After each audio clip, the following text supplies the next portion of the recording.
Boa noite, meus amigos. Estamos aqui de volta. Como sempre, começamos invocando a Santíssima Virgem Maria e o Santo Padre Pio de Pietrelcina, para que roguem a Deus que nenhuma injustiça se cometa nesse programa.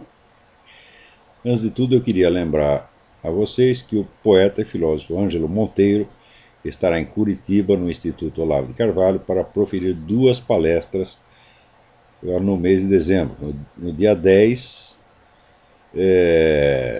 sexta-feira, às 15 horas, autobiografia de Ângelo Monteiro. Isso deve ser muito interessante. No dia 11, sábado, às 15 horas, a filosofia e a poesia, para além de uma leitura crítica. Então ficam aí esses dois avisos. Não percam, quem estiver em Curitiba, não perca as palestras do Ângelo Monteiro, que é um grande orador, um grande conversador. Conversar com o Ângelo Monteiro é uma das coisas deliciosas que tem no Brasil. Muito bem, as eleições deram naquilo que todo mundo esperava. Havia uma pequena brecha, uma pequena margem para uma possível vitória do Zé Serra, que ele tratou de meticulosamente jogar fora nos últimos dias da campanha eleitoral, como, aliás, era o que se esperava da sua personalidade toda constituída de geleia, se é que isso não é um exagero de solidez que eu estou cometendo aqui. É importante notar, tem vários detalhes com relação a essa eleição que tem que ser pensados. O primeiro é o seguinte, que com 44% de votos para o Zé Serra e 23% de abstenção, que é um absurdo num país onde o voto é obrigatório, a dona Dilma foi eleita com 33% do eleitorado. 33% do eleitorado é o que o PT sempre teve. Quer dizer que aquele período, vamos dizer, aquele salto que foi dado na primeira eleição do Lula, em 2002, esse período está encerrado. O PT volta, vamos dizer, eleitoralmente às suas dimensões usuais. E, no entanto, desfruta e desfrutará de um poder muito desproporcional com a quantidade de votos de que dispõe. As pessoas que concebem, vamos dizer, a democracia como algo que consiste essencialmente no processo eleitoral, e sobretudo aqueles que confundem política com o processo eleitoral, podem ter aí uma bela lição. Quer dizer, o importante não é você ter o apoio da maior parte do eleitorado, não é este o ponto. O importante é ter poder. Mas, é claro, eu nunca vou conseguir explicar a um José Serra, a um Geraldo Alckmin, a nenhum desses tipos o que é o poder. Quer dizer, os conceitos elementares da política estão tão infinitamente acima da capacidade dessas pessoas, tá certo? Que mesmo que abrisse o crânio e injetasse a coisa lá dentro, ia sair pelo rabo na mesma hora, tá entendendo? Quer dizer, não são capazes de manter nenhuma noção na cabeça. Ensinar um cara desse a somar 2 mais 2 é um desafio sobre-humano, está infinitamente acima da minha capacidade, tá certo?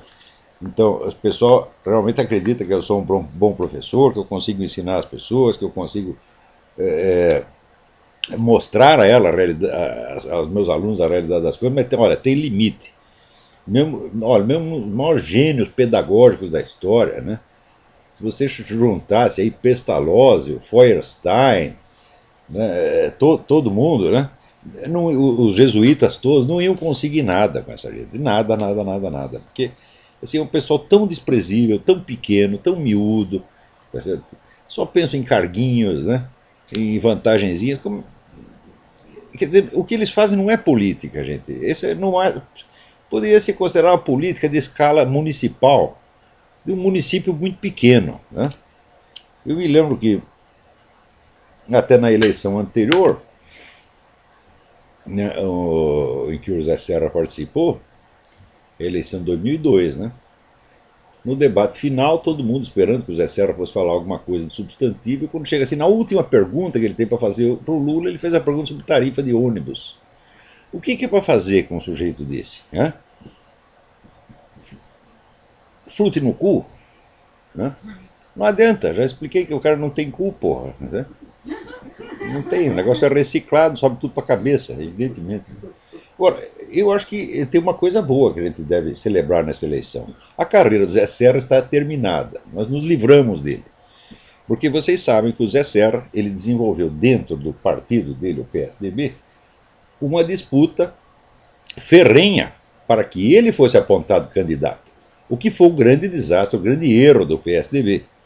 Tinha pelo menos dois candidatos mais promissores, que seria o próprio Aécio Neves, do qual eu não gosto nem um pouco, mas que eleitoralmente é um candidato muito mais forte do que Zé Serra, e a Cátia Abreu, que é uma pessoa muito mais confiável e de muito mais personalidade, e que tiraria, inclusive, da outra candidata essa arma de chantagem, de dizer, você tem que votar em mim porque eu sou mulher. Porque hoje é assim, né? Ora, você tem que votar em mim por causa das minhas características de nascença, né? Eu sou mulher, eu sou preto, eu sou índio, né? Ou então pelas suas preferências sexuais. Tem que votar em mim porque eu sou viado e assim por diante, né? Quer dizer, ninguém está perguntando, ninguém quer saber se o sujeito é mulher, se é preto, se é japonês, se é viado. Nós queremos saber o seguinte, qual é a sua capacidade, porra. Entendeu? Ninguém vai me dizer que viado não tem capacidade. Júlio César é o maior viado de Roma e foi um grande governante, sem dúvida, né? Então, isso aí não é motivo. Você votar no sujeito por ele ser viado, por ele ser machão, coisa. É viadagem, para dizer a verdade, né? Nos dois casos, né? Então, mas hoje em dia, assim, a primeira mulher eleita presidente, o primeiro negro eleito presidente. Gente, vocês estão rebaixando a política, quando fazem isso, estão rebaixando a política a um nível zoológico. Você escolher a pessoa pelo sexo ou pela cor da pele, mas o que é isso, meu Deus do céu? Hã? Olha, eu já acho que até para fins sexuais, para dizer a verdade, sempre achei isso, continuo achando. Até para fins sexuais, você ter preferências assim por cor da pele ou por características raciais já é coisa de pervertido. Ah, você gosta de loirinha, de mulatinha, de neguinha, de o quê? Tá, né? Não, eu gosto de mulheres bonitas e atraentes. Agora, as características raciais não são secundárias, né? Sempre pensei assim, né? Ele tem fixação em mulher japonesa. Então, é um pervertido, pô. A gente tem que ter. Você é homem, você tem que ter fixação em mulher, em geral, tá certo? Não em qualquer uma, né? Porque eu tinha um amigo meu que, assim, eles comiam qualquer bagulho, enchiam a cara, e daí apareciam aquelas coisas hediondas, e eles levavam aquilo pro hotel feliz da vida. Eu olhava aquilo e ficava absolutamente perplexo, né? Mas é porque coincidia com o padrão racial que ele tinha escolhido, né? Se ele gostava de neguinha, aparecia então, né, uma neguinha de 3,5 metros de altura, por outro tanto de largura, e o sujeito levava aquilo para o motel e achava bom, né? Então, né, tinha um deles que assim, você apontava qualquer mulher na rua e dizia para ele, o que você acha daquela lei? Ele respondia assim, já comi piores e achei bom. Então, né, tem gosto para tudo nesse mundo, né? Agora, tem gosto para tudo em termos. Por quê? Os 23% de abstenção nessas eleições nos ensinam uma coisa preciosa. Esses votos não são votos de militantes petistas e nem de entusiastas petistas. Pelo menos metade desses votos iriam para o José Serra. Mas essas pessoas que rejeitavam a candidatura de Dilma Rousseff ficaram com preguiça de votar no José Serra. Então, por aí você vê o entusiasmo cívico que o senhor José Serra, né, representa. Tá certo? Então, o senhor José Serra, ele é uma espécie assim, digamos, de papinha de alface, né? Então, o Leandro José Serra tem o gosto da papinha de alface. Light. Light porque, né, tem que tirar ali o potencial ofensivo do alface, né? Então, quer dizer, o homem, assim, ele é um nada, ele é um vazio, é um cara oco, bobo, covardão. Não obstante, olha, tem quem goste dele. Por exemplo, o seu Alckmin, que é outro igual a ele, né? Chama picolé de chuchu, nada melhor que picolé de chuchu com creme de alface. Tá certo? Então, o picolé de chuchu disse assim, O Serra foi um guerreiro. E o Aécio Neves, que é um gozador, porque ele fez tudo para ferrar com a candidatura do Serra, disse: o Zé Serra foi um leão. Né? Mas olha que hipócrita, né? Esse é hipócrita mesmo. Né? A dona Dilma não vem dizer que a Dilma é hipócrita, ela não tem inteligência suficiente para ser hipócrita, ela acredita em todas as mentiras que ela diz. Né? Daqui a pouco eu já explico como é que funciona a cabeça da Dilma. Não vem com a história de hipocrisia, não, porque hipocrisia é um refinamento da mente. Né? Mas o Aécio Neves é um cara mais refinado e ele é hipócrita mesmo. Então, um diz que é o guerreiro, o outro diz que é um leão. Quando eu li essas coisas, eu lembrei uma frase do Talleyrand, ministro de Napoleão, que diz o seguinte: o exagero é a marca da insignificância. Quer dizer, toda coisa que é absolutamente insignificante, você tenta dar a ela uma substância mediante um reforço verbal extraordinário. Quer dizer, como o cara não é um nada, ele tem que ser chamado de guerreiro e leão para dar a impressão que ele fez alguma coisa. Mas, olha, o Zé Serra, inclusive no último debate, quando ele fica lembrando a sua militância esquerdista, eu vi aquilo e pensava o seguinte: olha, você querer combater o petismo, né, preservando a boa imagem do esquerdismo, olha, é mais ou menos como você querer fugir de um leão se disfarçando de zebra. Mais ou menos a mesma coisa. Olha, eu vou me disfarçar de zebra e o leão não vai me pegar. Né? A zebra é o prato preferido do leão. Eu lembro que quando tinha, antigamente, o Simba Safari em São Paulo, tinha uma grade que separava a parte dos leões e a outra parte que tinha, né, zebras, camelos, né, impalas, veados, etc. E toda tarde, todo crepúsculo, os leões todos se juntavam ali e ficavam olhando aqueles bichos. Né?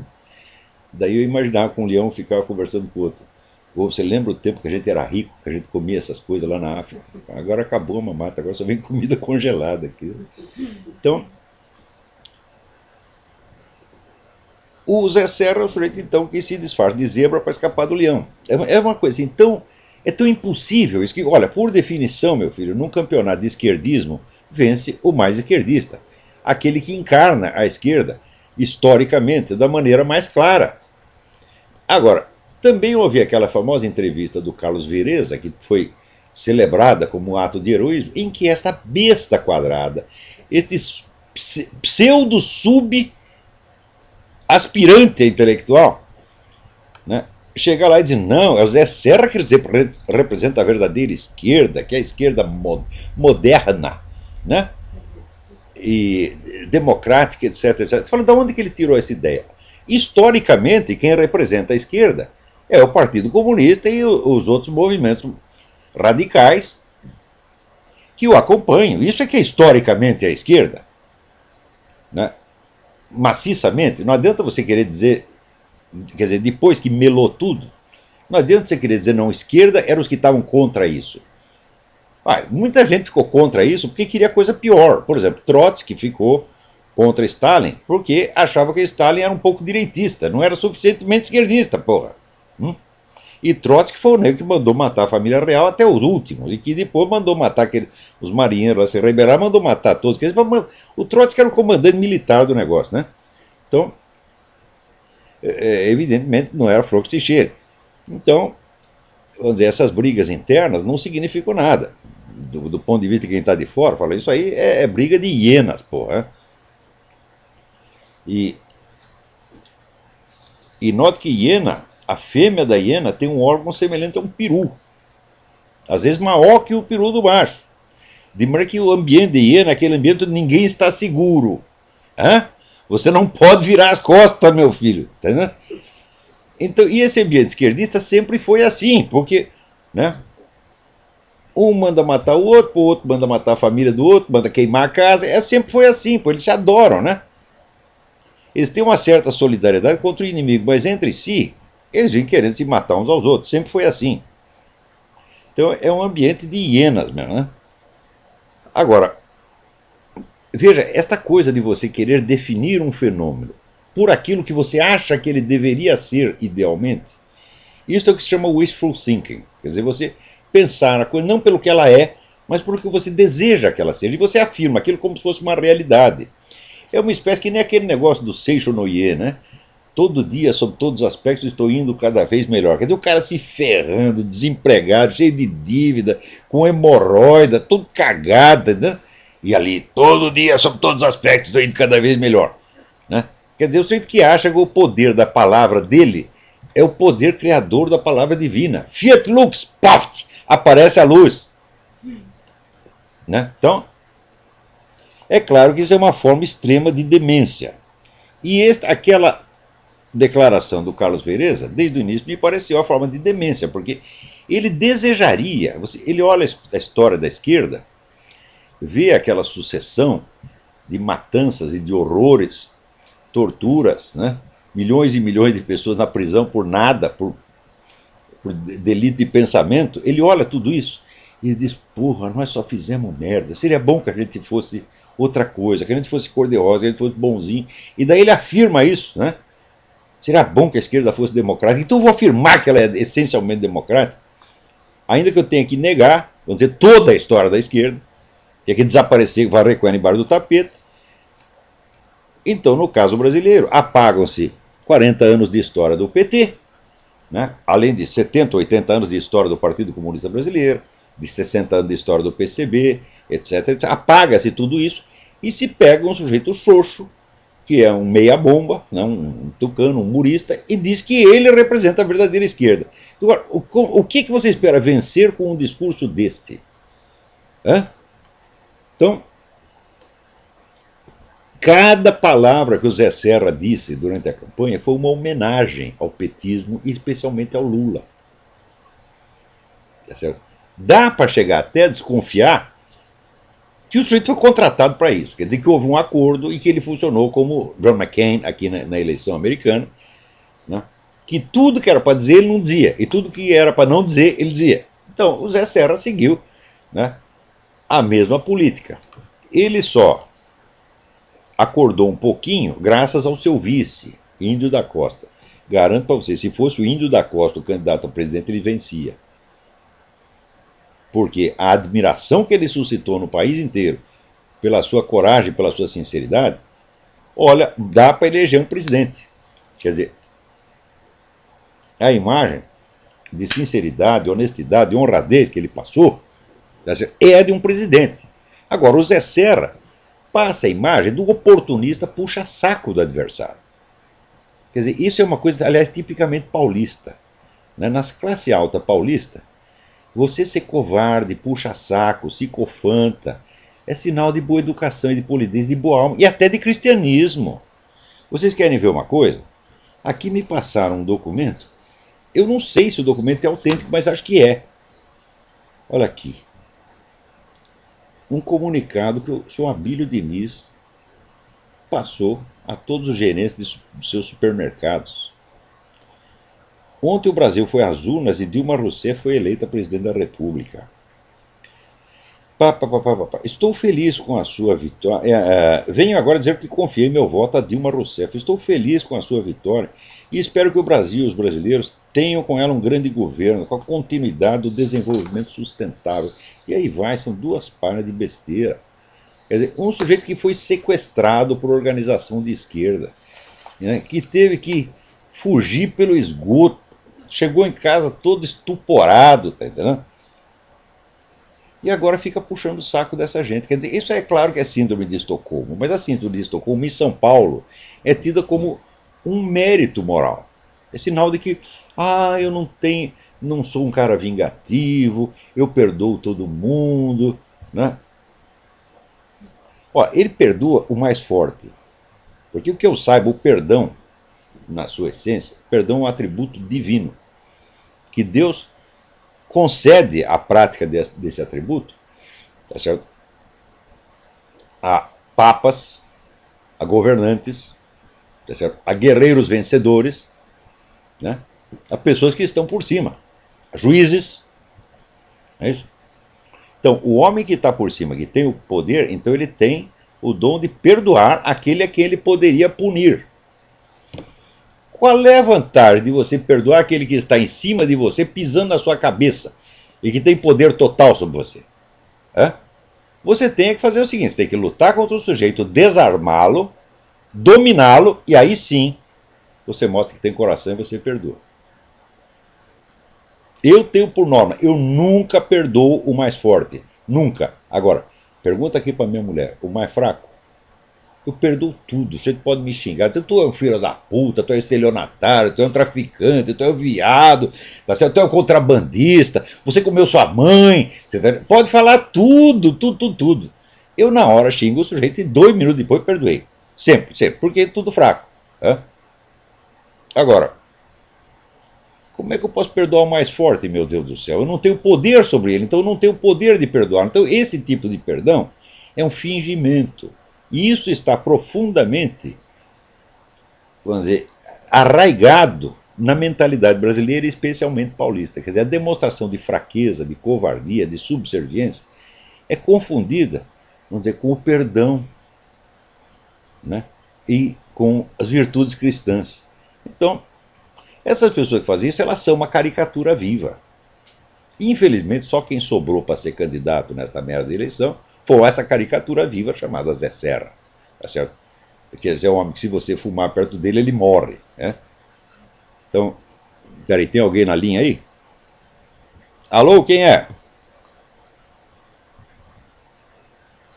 Alô? Alô, quem é? É o André da França? André, tudo bem? Tudo bom, Olavo? Olavo, era apenas um comentário, mediante tudo isso que a gente vê na política brasileira, cultura brasileira, o país, né, em geral, me faz lembrar daquele filme, um filme britânico, né, Brasil, filme da década de 80. Não sei se o senhor consegue lembrar desse filme. Eu lembro do título, mas não lembro do filme. Eu lembro que ele houve um filme com esse título, sim. Mas eu acho que eu não É um assisti. filme britânico. Por acaso, é uma comédia, um drama, uma comédia, uma ficção científica, né? E, e o filme, na verdade, eu recomendo para quem nunca viu esse filme, que veja, porque realmente é o retrato do nosso país, né? É um filme onde mostra a burocracia brasileira, a máquina do Estado, onde nada funciona, um povo medíocre, uma cultura vazia, né, onde as poucas pessoas que tentam fazer alguma coisa, que é o caso do nosso país, as poucas pessoas que tentam fazer alguma coisa, elas são barradas, elas são, há sempre um empecilho, e no final das contas, né, no enredo do filme, no final, o mocinho da história, que luta para mudar alguma coisa, no final ele perde, ele fica preso com uma máquina, uma espécie de tortura mental, né? Mas você vê, isso aí é o que dizia o poeta Mário Faustino. Ele dizia que a sociedade brasileira é baseada na destruição ou na autodestruição dos melhores. Quer dizer, a pessoa, tanto ser desprezada, pisada, tá, ela acaba contraindo o vício. Então se autodestrói preventivamente para que não a destruam. Quer dizer, o número de brasileiros que se autodestruíram, inclusive o meu querido amigo Bruno Tolentino, morreu muito mais cedo do que devia, e desde que chegou ao Brasil entrou num processo de autodestruição, induzido pelo meio, tá certo? E acabou morrendo mesmo. Então, olha, eu quando era jovem descobri que eu não devia fazer isso. Quer dizer, que eu jamais deveria me julgar a mim mesmo pela opinião dos invejosos, dos incapazes, etc, etc. Agora, quem dizia Nietzsche, quem não sabe desprezar não sabe respeitar, e também tem o inverso, quem não sabe respeitar não sabe desprezar, tá certo? Então, no Brasil, o respeito e o desprezo já estão completamente invertidos. E a eleição da Dilma mostra isso, porque essa mulher é absolutamente desprezível sob todos os aspectos. Se você pegar o Lula comparado com ela, o Lula é um príncipe comparado com Dona Dilma, tá certo? Então, Olavo, não, é interessante notar que no meio disso tudo, os valores estão tão invertidos, né, de uma forma tão absurda, que a gente corre o risco, muitas vezes, de perder amigos, perder familiares que ficam contra a gente. mas para Né? que essas amizades, meu Deus do céu? Mas quando essas pessoas ficam contra mim, eu sempre digo assim: Ainda bem, porque o que eu fiz no mundo para merecer um amigo de merda como você? Eu não fiz nada de errado, por que você quer ser meu amigo? Porra! É? Então, Realmente, a sociedade hoje brasileira é realmente. A gente está indo para um buraco sem fim. Eu acho que a solução do Brasil só se for um milagre divino, só for um milagre. mas olha, milagre não acontece quando as pessoas estão rezando para que não aconteça, porra. Tá entendendo? Infelizmente. Eu acho que no Brasil está todo mundo querendo a degradação. Por quê? As pessoas, por ser uma sociedade muito confusa, as pessoas são inseguras. Na verdade, nós herdamos essa insegurança, já veio de Portugal, porque Portugal, durante 8 séculos, ficou o tempo todo assim: 3 meses os árabes dominavam, depois vinham os portugueses, dominavam mais 3 meses, então eles nunca sabiam quem mandava naquela porcaria. Né? Então, se você não sabe quem manda, você também não sabe qual é a regra do jogo.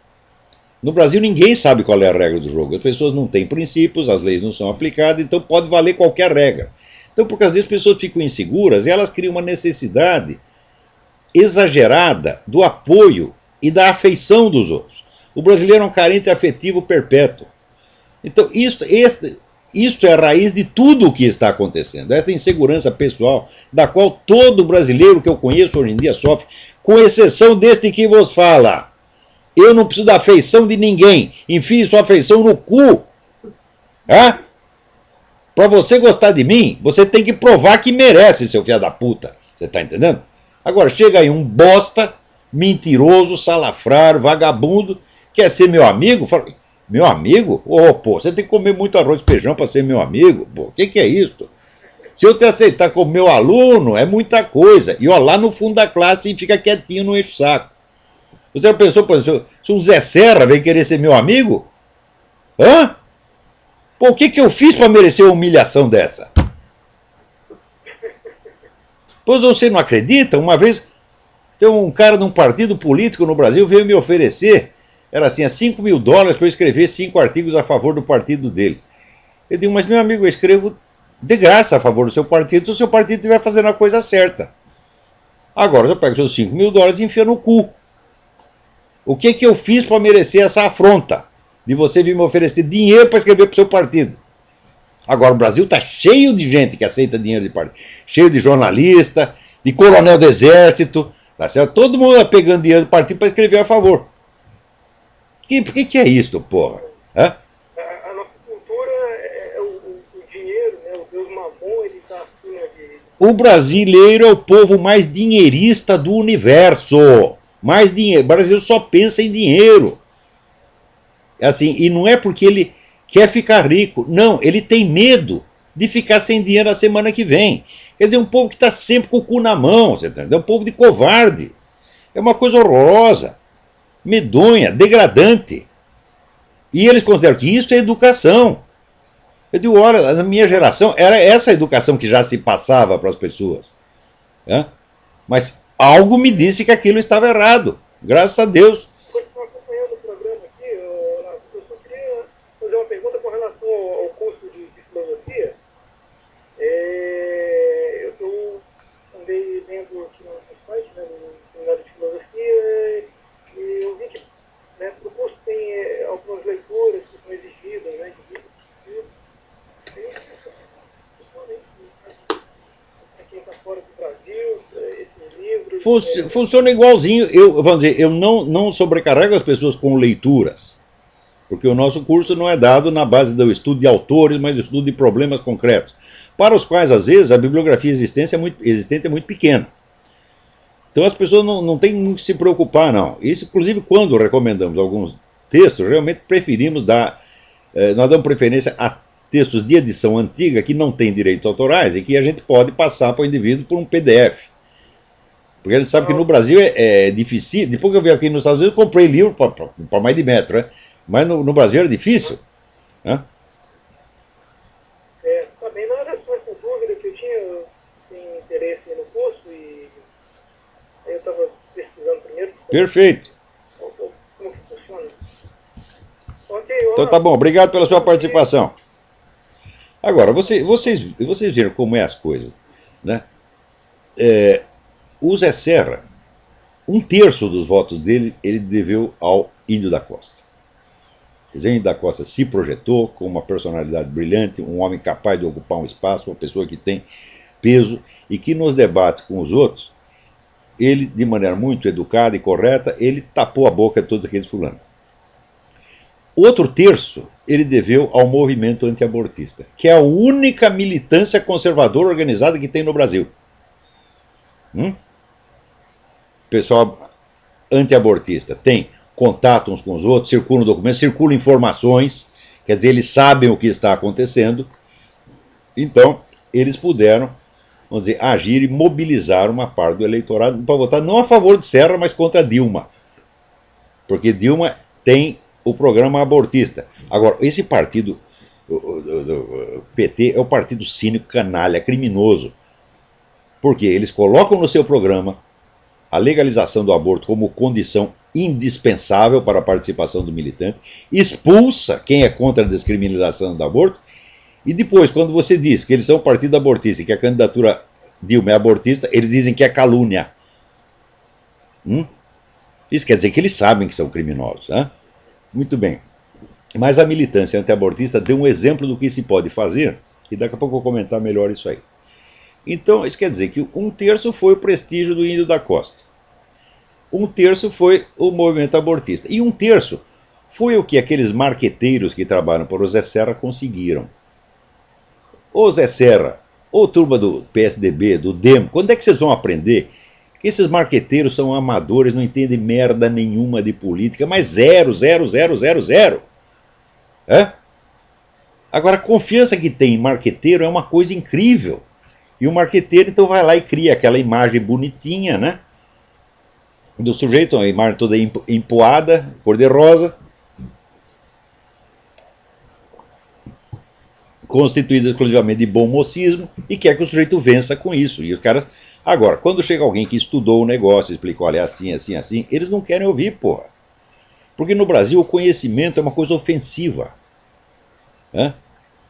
Eu nunca conheci, digo para você, eu nunca conheci no Brasil uma pessoa de liderança, seja no meio militar, industrial, comercial, bancário, eclesiástico, universitário, que não tivesse um complexo de inferioridade intelectual monstruoso, onde o sujeito quer posar de intelectual, mas não quer aprender nada, não quer estudar, tá certo?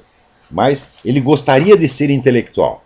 Aqueles caras que dizem assim, eu vou primeiro ganhar um dinheirão e daí eu vou, depois quando eu for um cara rico, daí eu vou escrever livros maravilhosos. Isso é impossível, meu Deus do céu. Então, quer dizer, todos acham que a atividade intelectual é uma espécie de hobby, ao qual você vai se dedicar quando você se aposentar. Não entende a seriedade, o profissionalismo da atividade intelectual, nem tem a menor ideia disso. Ser intelectual para eles é uma questão assim de publicidade, é questão de imagem apenas. Então, evidentemente, quando eles veem um cara que tem estudo realmente, eles sentem assim, sabe, de um lado tem uma bolha de sabão, do outro lado tem uma bola de ferro, encosta uma na outra, o que você dá? O que vai dar? A bolha de sabão explode, evidentemente. Então eles se sentem muito mal por causa disso e querem acabar com você, pô. Claro que não acabam. Porque quando você pega um homem que tem solidez, que estuda, que está, vamos dizer, passou a vida buscando a verdade, mas buscando dia e noite, tá certo? Em vez de aderir a uma pseudo-verdade aos 15 anos e sair, continuar proclamando aquela porcaria o resto da vida, uma pessoa assim tem solidez e tem alguma personalidade, meu Deus do céu. Então esses camaradas, vamos dizer, perto de mim, eu sempre senti que eu estava falando com criança. Se juntasse uma assembleia de 2.000 desses, eu fazia bu! Eles saíam todos correndo. Sempre foi assim, porra. Sempre morreram de medo de mim. É uma coisa. Eu ficava com vergonha por eles, porra. Sempre foi assim. E o brasileiro, quando ele fica com medo, ele tenta se fazer de importante, né? Para ver se tem um pouco de alívio. Então, por isto mesmo, esta eleição trouxe uma coisa muito boa que foi, vamos dizer, a restauração da dignidade da posição pública da Igreja Católica, graças ao Papa Bento XVI, que num gesto inspirado, abençoado, cobrou dos bispos o que todos eles já sabiam que era sua obrigação, mas ninguém queria cumprir. Por quê? Porque todos querem ficar bem na fita, quer ser amigo de todo mundo e quer ser amado pelos seus fiéis. Não é isso? Então, ó, nós estamos aqui para pregar o amor a Deus e não o amor a nós mesmos, você está entendendo? Agora, o bispo não, ele quer que o fiel chegue lá, beije a mão dele, chame de eminência, né? Dê no tratamento como se ele fosse um pai. Todos querem isso, então estavam lá todos no seu canto, quietinho no seu canto, deixando a candidatura abortista crescer, crescer, crescer. O Papa chegou e mandou parar com essa porcaria. E por incrível que pareça, eles se mobilizaram. Agora, o partido do seu Zé Serra, veja o que faz. Na mesma semana, vem este bosta desse governador de São Paulo, Alberto Goldman, para dizer que a atitude do Papa foi inadequada. Inadequada. É? Olha, combater o abortismo é obrigação de todo católico há muitas e muitas décadas, meu Deus do céu. Isso é doutrina que está incorporada na igreja, tá certo? Isso é doutrina mesmo da igreja, isso não é opinião do Papa, como disse essa merda dessa Dilma Rousseff. O Papa tem direito a ter a opinião dela. A opinião dela é o caralho. Primeiro que você diz que é católica, então teoricamente é a sua opinião também. É isso? A não ser que a senhora não tenha sido eleito só presidente do Brasil, mas também papisa. Né? Então, quer dizer, o próprio partido do Zé Serra, né, vem tentar amortecer a atitude do Papa e desencorajar os bispos de cumprir essa obrigação. Por que é isso? O senhor Alberto Goldman, ele é um cara que foi criado pelo Partido Comunista Brasileiro.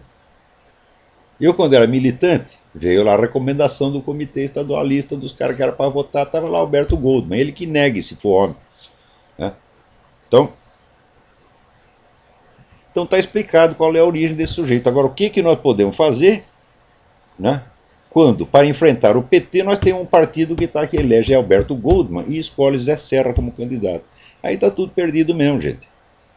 Mas esta restauração, vamos dizer, ainda que temporária, da posição pública da igreja, esta é uma coisa promissora. Por quê? Porque a destruição do Brasil começou com a destruição da Igreja Católica no Brasil. A hora que Teologia da Libertação tomou todos os seminários, né, não sei quantas arquidioceses, acabou o Brasil. Porque, olha, eu vou lembrar para vocês o que dizia o general Charles de Gaulle, que a identidade nacional de um país consiste de três coisas: língua, religião e alta cultura. Alta cultura não existe mais. Né? A religião passou a ser encarnada em tipos inferiores, como Helder Câmara, que é um homem que só vivia de autopropaganda, tá certo? Era um homem falso até no jeito de falar. Você pega as gravações do homem, vê como ele faz o tom do sujeito já é falso. Lembra Paulo Evaristo Arnes, aquela voz melosa, aquela coisa. Pô, o que é isso? Isso é a imagem da igreja, meu Deus do céu. Hã? Então, a partir daí, a coisa foi pro brejo. Acabou a alta cultura, acabou a religião, acabou a língua, porque hoje em dia ninguém consegue falar português. E a dona Dilma, vocês viram, quando ela foi entrevistada, perguntaram que livros que ela gostava, falou: ah, eu li um livro recentemente, o livro me impressionou muito, era muito bom, mas eu não lembro o título. Então essa mulher nunca leu nem Tio Patinhas, porra. Ela não leu nem o programa do PT, ela faz o que lhe mandam. É? Então, agora no Brasil se considera que a cultura é apenas um adorno que você vai botar em cima da pessoa. Então, é curioso que o brasileiro acha o seguinte: primeiro ele tem que resolver todos os problemas práticos da vida e depois ele vai tratar de se tornar inteligente.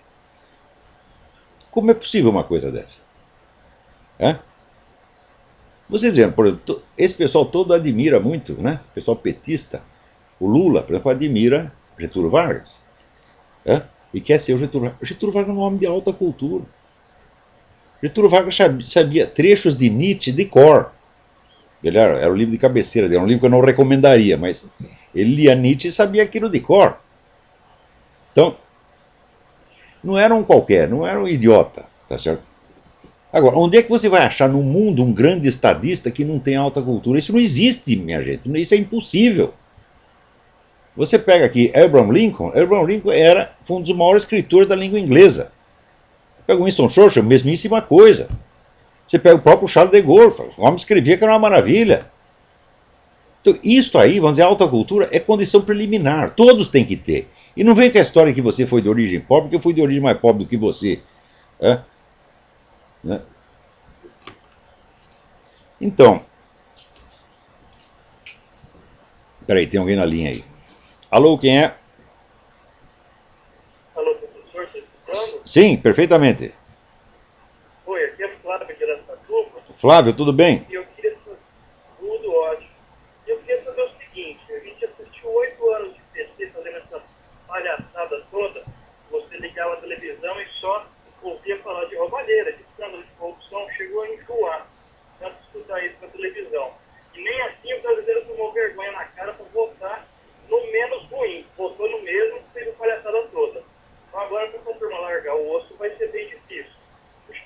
Eu estou dizendo, mas olha, 8 anos atrás eu já dizia, eles não vão largar nunca. Se vocês pensam que o PT é um partido normal, que está disposto a ter rodízio no poder com outros partidos, vocês estão completamente enganados. O PT é um partido revolucionário que veio para desmantelar a máquina do Estado e remontá-la à sua imagem e semelhança.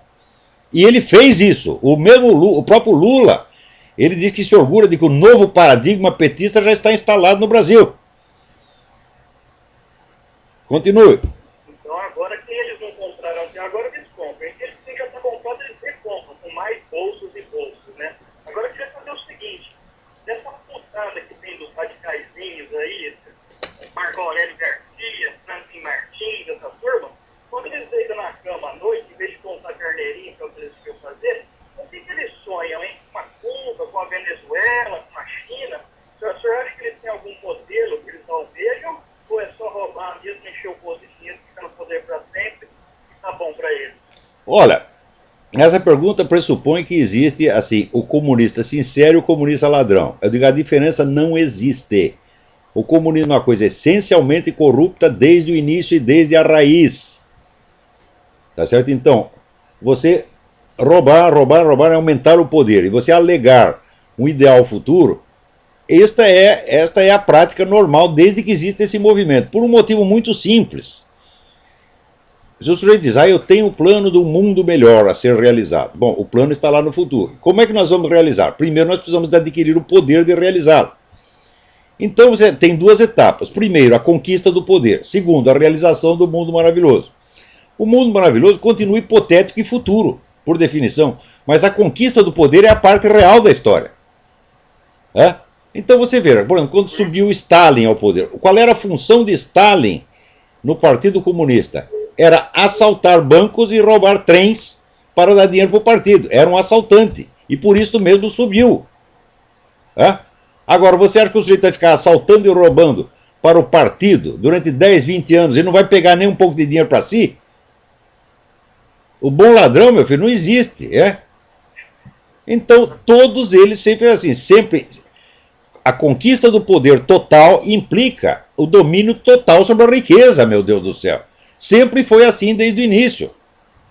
Então não existe assim, o comunista idealista e o comunista ladrão, o comunista autêntico e o comunista fingido. Não, são todos fingidos.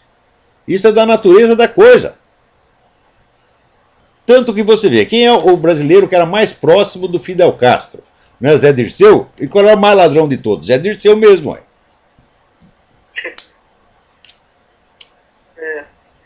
Então tá bom, professor. Muito Agora, até hoje você ouviu falar de roubalheiras. A diferença é que você não vai ouvir falar mais.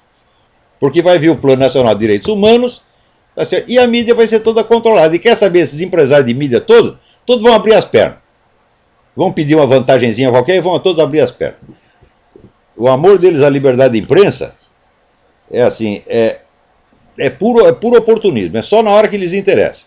Porque já se venderam. Que liberdade de imprensa você precisa para ocultar a existência do Foro de São Paulo durante 16 anos? Eles já controlavam a imprensa em nome do PT e faziam tudo que o PT queria. Agora, o PT reclama dessa gente, reclama de barriga cheia, porque mais do que a Globo incensou Lula e o governo Lula, é impossível. Então, não é necessário nenhuma liberdade de imprensa para você puxar o saco de quem está no poder, que é a principal ocupação da mídia. Exceto em raros instantes. Né? Agora, você vê, no Brasil, por exemplo, não criaram esse pessoal da elite, né, elite tucana, de dita elite liberal conservadora, não criou o tal Instituto Milênio. O Instituto Milênio não me bota lá uma propaganda puxando o saco de Barack Obama. Que catos de conservador é isso, hein? Você quer enganar o povo brasileiro? Quer dizer, a eleição do Barack Obama mostra, né, né, como a democracia americana é eficaz. Né? Não. A eleição do Barack Obama demonstra que a democracia americana é ineficaz. Porque a democracia que não é capaz sequer de examinar os documentos do candidato para confirmar se ele nasceu no país ou não, isso é democracia, porra. É que o pessoal pensa assim, em geral, a pessoa pensar coisas com base na realidade, nos fatos, é difícil. Em geral, as pessoas fazem raciocínios automáticos baseados apenas em palavras. Então eles identificam assim, o país tem eleições livres, então é democracia. Quer dizer, identificam uma coisa com a outra, mas isso é totalmente fetichista. A democracia subentende, em primeiríssimo lugar, o acesso à informação. Se você não sabe quem são os candidatos, como é que você vai escolher, meu Deus do céu? Agora, como saber quem é dona Dilma Rousseff escondendo o Foro de São Paulo durante 16 anos? E depois, quando começa a noticiar, noticia atenuado. Né? E quando a gente fala da ligação do PT-FARC, a mídia chegou a falar disso só em termos interrogativos. Ah, será que existe? Eu digo, mas como? Tem documento oficial. Tem um compromisso oficial assinado em 2001 por Lula da solidariedade integral às Farc. Está lá o documento assinado na Assembleia do Foro de São Paulo. Então não se pode colocar uma coisa dessa como interrogação. Porque se você coloca como interrogação, você já está enganando a plateia. Né? A interrogação quer dizer, tem sinais de que sim, tem sinais de que não. Me dê um único sinal de que o PT não tem nada a ver com as Farc. Então, me mostre um pronunciamento do PT contra as Farc. Um pronunciamento que o PT diz, olha, são assassinos, são sequestradores, tem que ir para a cadeia. Nunca disseram isso. Nenhum disse jamais. O que eles dizem é o seguinte, nós somos contra os métodos violentos, então nós propomos a transformação das Farc num partido político. Ou seja, eles propõem premiar 30 anos de crime com acesso ao poder político. Isso é ser contra? Não? Ora, o que esta eleição demonstrou é o seguinte, o movimento antiabortista tem mais força do que qualquer partido liberal ou conservador. Vocês do DEM, vocês do PSDB, peçam demissão, né? E vejam o que o pessoal do movimento antiabortista fez. Se não fosse esse movimento, o Serra não teria mas nem 5% do eleitorado com ele. Porque o Serra é insignificante, é um covardão, todo mundo sabe, não sou eu que estou dizendo, é um puxa-saco da esquerda, tá certo? E como é que vamos dizer, um puxa-saco da esquerda pode ser alternativa à esquerda? Tá? Ora, veja você, outro dia me apareceu aqui alguém com uma gravação, um vídeo, de um cientista político dizendo o seguinte, militância voluntária é coisa do passado. Tá? Agora, o que vale é a militância profissional. E daí mostrava lá 2 ou 3 fulano fazendo propaganda para um partido, para o PSDB ou para o PT, etc, etc. Então, no primeiro, o sujeito confundia militância com cabo eleitoral. Militante com cabo eleitoral. Cabo eleitoral sempre foi profissional. Em segundo lugar, a militância sempre teve pelo menos 10% de profissionais. E se você diz que militância é coisa do passado, agora militância voluntária é coisa do passado, vai dizer isso para a turma do MST. Né? O MST tem condição de colocar 5 milhões de pessoas gritando na rua a qualquer momento. Né? Militância voluntária é coisa do passado. Você se lembra como caiu o Collor? Você acha que alguém espalhou dinheiro para todos aqueles milhões de pessoas que foram para a rua? Quer dizer, como é que um cara desse intitula cientista político? Mas garanto que, quando eu escrevi o meu artigo A Falta que a Militância Faz, imediatamente os políticos foram consultar um bosta desse. Mas o que você acha disso? Ele diz, não, militância é coisa do passado. O que precisa é cabo eleitoral pago. E os idiotas acreditaram, porra. Então, olha, qualquer atividade na esfera política, eu já dizia isso há anos atrás, qualquer atividade na esfera político-eleitoral é tempo perdido, porque você tem que conquistar. Você só pode conquistar votos quando você já tem o poder. E o poder significa 2 coisas. Primeiro, significa hegemonia cultural. Você tem que dominar a atmosfera psicológica. E, em segundo lugar, significa o poder social que você tem. a influência que você tem sobre igrejas, clubes, sindicatos, escolas, etc, etc. Aí sim você pode se lançar na política eleitoral. A política eleitoral tem uma base sociocultural, meu Deus do céu. Hã? Agora, você fazer política em cima de uma base sociocultural que foi construída pelo seu adversário, você está lá pedindo para levar tapa na cara. Isso quer dizer o seguinte: o Brasil precisa de uma urgente reconstituição da dignidade cultural e, sobretudo, religiosa. São os três elementos: língua, religião e alta cultura. Então vamos restaurar a língua, vamos restaurar a Igreja Católica e vamos restaurar a alta cultura. Se você fizer isso, talvez daqui 30 ou 40 anos você possa se livrar do PT. Talvez.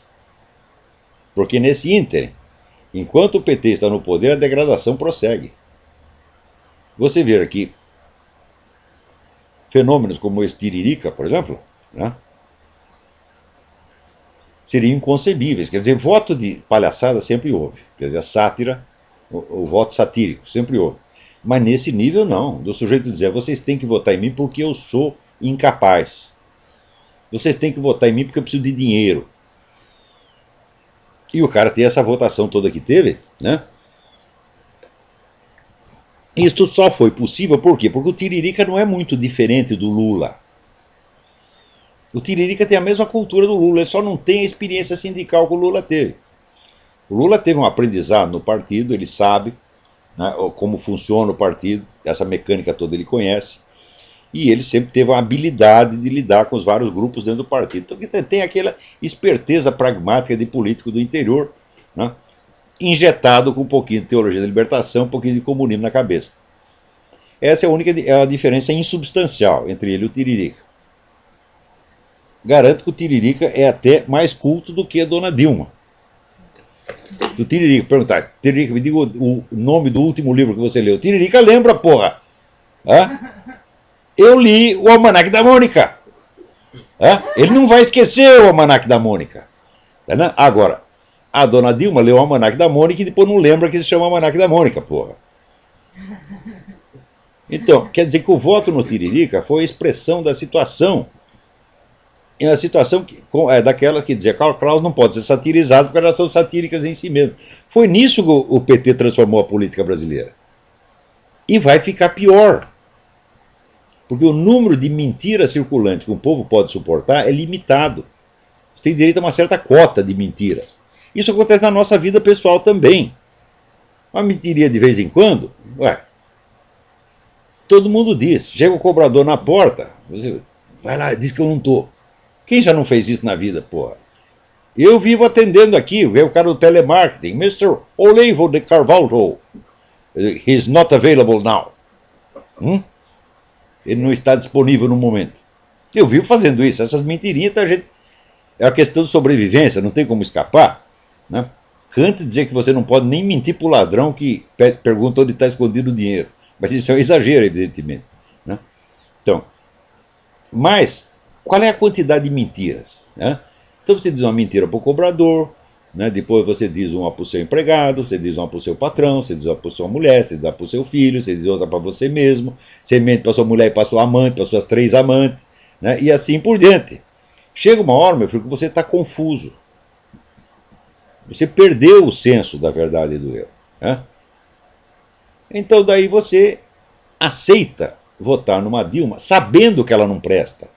E você vota nela porque ela não presta. Então, quer dizer, isso aí já não é mais nem degradação moral, isso aí já é decomposição da inteligência. É decomposição do senso de sobrevivência, do instinto de sobrevivência. Então, se você acha que uma coisa dessa pode se enfrentar por meios eleitorais, quer dizer, isso é de uma superficialidade absolutamente psicótica. O país começa, meu filho, realmente com religião e alta cultura. Foi a religião que criou o Brasil, foi a religião que criou os Estados Unidos, foi a religião que criou a Rússia, foi a religião que criou todos os países do mundo. Eu tenho aqui atrás de mim o retrato de Santo Olavo, que foi o cara que criou a Noruega.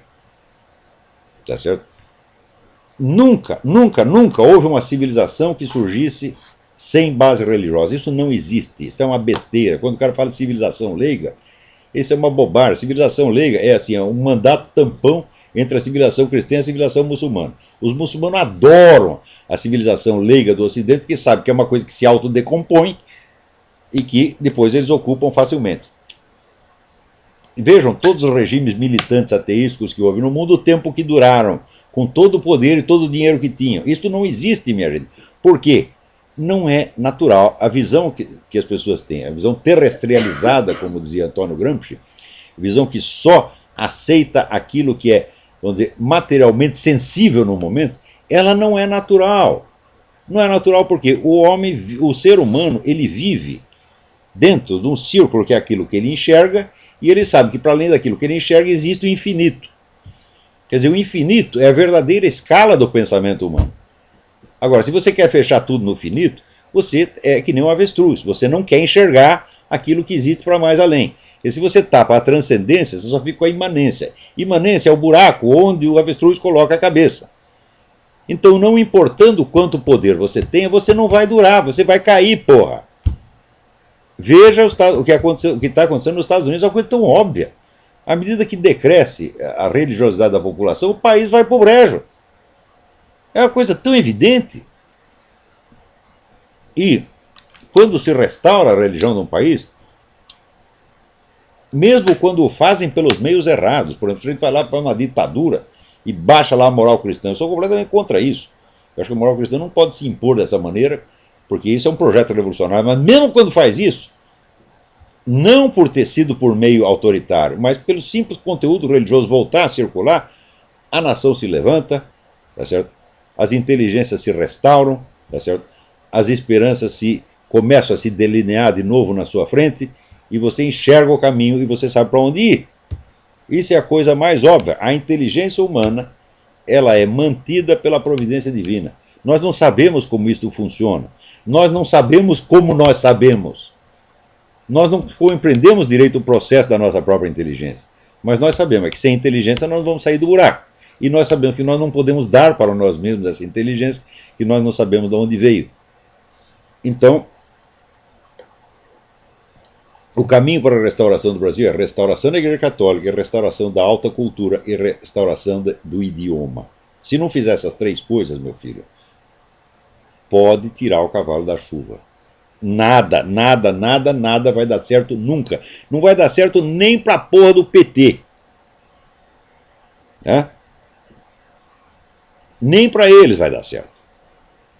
Porque a hora que tiver o poder total, vai ser a interdestruição, como foi na União Soviética, como foi em Cuba, como foi na China, como foi em todos os lugares que essa gente dominou. Tá certo? Então, é aquilo que diziam no século XIX, já diziam os cristãos conservadores, olha, nós fomos vencidos, mas nós obtivemos a vingança dos nossos vencedores. E pior, nós obtivemos a vingança pelas mãos deles mesmos. Eles nos derrotaram e em seguida se mataram uns aos outros. É isso que vai acontecer no Brasil. Agora, enquanto eles se matam uns aos outros, nós temos que construir o futuro. E repito, o futuro consiste desses três elementos: língua, religião e alta cultura. Esta é a única esperança do Brasil. O resto é tudo conversa mole. Tudo, tudo, tudo, tudo. Isso não quer dizer que se não houver uma eleição, nós vamos deixar de votar e vamos deixar de aprovar os candidatos que sejam menos ruins. Mas isso é a superfície, isso é bolha de sabão na superfície da história. Tá certo? Então, a superficialidade, o fingimento, o estrionismo tem sido o mal crônico do Brasil, e esta eleição confirmou isso mais uma vez. Então, nosso tempo acabou, até a semana que vem, muito obrigado.